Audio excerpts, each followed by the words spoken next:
साल 2025 खत्म होने जा रहा है और 2 दिन बाद नए साल की शुरुआत हो जाएगी और इसका इंतजार केंद्रीय कर्मचारी भी बेसब्री से कर रहे हैं। और इसके पीछे का कारण है नया सैलरी स्ट्रक्चर, सैलरी में बढ़ोतरी। लेकिन कितनी होने वाली है, कब से होने वाली है, इस बात की पूरी जानकारी इस रिपोर्ट में आपको देंगी। नमस्कार, मैं हूं आपके साथ ममता तिवारी। आप देख रहे हैं न्यूज़ 18 का डिजिटल प्लेटफॉर्म। 1 जनवरी 2026 से देश में तमाम नियमों में बदलाव के साथ ही 8वां वेतन आयोग भी लागू हो सकता है और इसे लेकर केंद्रीय कर्मचारी और पेंशनर ये जानने के लिए उत्सुक हैं कि इसके लागू होने पर उनकी सैलरी में कितनी बढ़ोतरी होगी, कितना पैसा बढ़ेगा, उनके महंगाई भत्ते यानी डीए में क्या चेंजेस होने वाले हैं और बकाया एरियर का पेमेंट कब किया जाएगा। तो साल 2026 का आगाज केंद्रीय कर्मचारियों के लिए बड़ा बदलाव लेकर आने वाला है।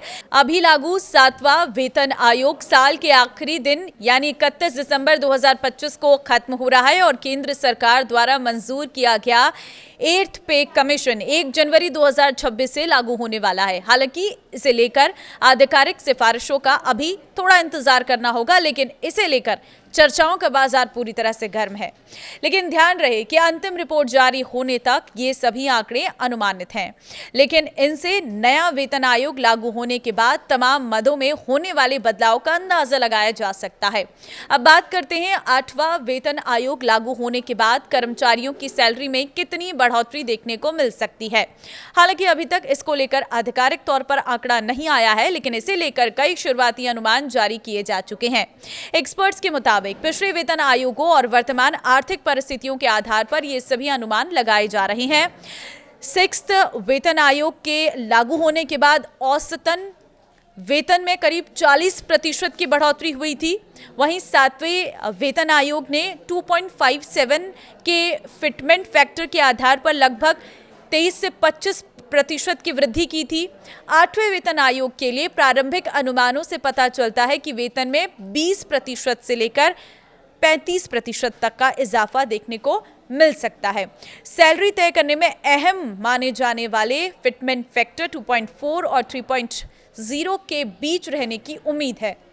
इससे खास तौर पर न्यूनतम और एंट्री लेवल पर सैलरी में अधिक वृद्धि हो सकती है। हालांकि एक्सपर्ट्स ये भी बताते हैं कि सिर्फ अनुमान है, गारंटी नहीं। कई आर्थिक और वित्तीय कारकों पर यह निर्भर करता है। डीए में दिख सकते हैं क्या बदलाव, वो मैं आपको बता देती हूँ। देखिए, सैलरी हाइक के बाद बात करें तो 8वां वेतन आयोग लागू होने के बाद कर्मचारी और पेंशनर्स के महंगाई भत्ते, महंगाई राहत, डीए-डीआर में बदलाव के बारे में तो बात करें कि महंगाई से कर्मचारियों को बचाने के लिए इस भत्ते में समय समय पर संशोधन किया जाता है। खासतौर पर साल में 2 बार जब कोई नया वेतन आयोग लागू होता है तो डीए को भी समायोजित कर मूल वेतन में शामिल कर दिया जाता है। तो 8th पे कमीशन के तहत एक्सपर्ट्स का मानना है कि डीए कैलकुलेशन को 2026 के आसपास के महंगाई स्तरों को ध्यान में रखते हुए पुनर्गठित किया जाएगा। इसका असर टेक होम सैलरी और भविष्य में डीए में होने वाली बढ़ोतरी दोनों पर दिख सकता है।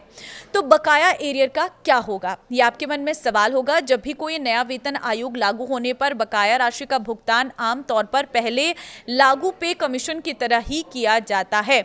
मतलब कर्मचारियों को बढ़ा हुआ वेतन भुगतान भले ही बाद क्यों ना हो, लेकिन इसकी गणना वेतन आयोग लागू होने की तारीख से ही की जाती है। कब खातों में आ जाएगा बढ़ा हुआ पैसा, ये एक और सवाल है, क्योंकि क्या 8वां वेतन लागू होते ही बढ़ा हुआ पैसा खाते में आने लगेगा। तो इस पर एक्सपर्ट्स का कहना है कि वास्तविक वेतन संशोधन और बकाया राशि मिलने में समय लग सकता है और पहले वेतन आयोग की तरह कर्मचारी और पेंशनर्स को इंतजार के लिए तैयार रहना चाहिए। एक्सपर्ट्स का कहना है कि जिस तरह 7वें पे कमीशन को जनवरी 2016 से लागू हो गया था, लेकिन कैबिनेट की मंजूरी उसे साल जून में मिली थी और बकाया राशि का भुगतान बाद के महीनों में किया गया था, ठीक उसी तरह से इस बार भी हो सकता है। लेकिन ये ज़रूर है कि 2026 सभी केंद्रीय कर्मचारियों के लिए बढ़ी हुई सैलरी का तोहफा लेकर आया है। तो अब कितने % की बढ़ोतरी होगी ये मार्केट देखकर होगा और महंगाई देखकर किया जाएगा, लेकिन इतना ज़रूर है कि सैलरी बढ़ेगी और बढ़ा हुआ वेतन इसी साल से आपके खाते में आना शुरू हो जाएगा। आप क्या उम्मीद लगा रहे हैं, मुझे कमेंट में अपनी राय ज़रूर दें।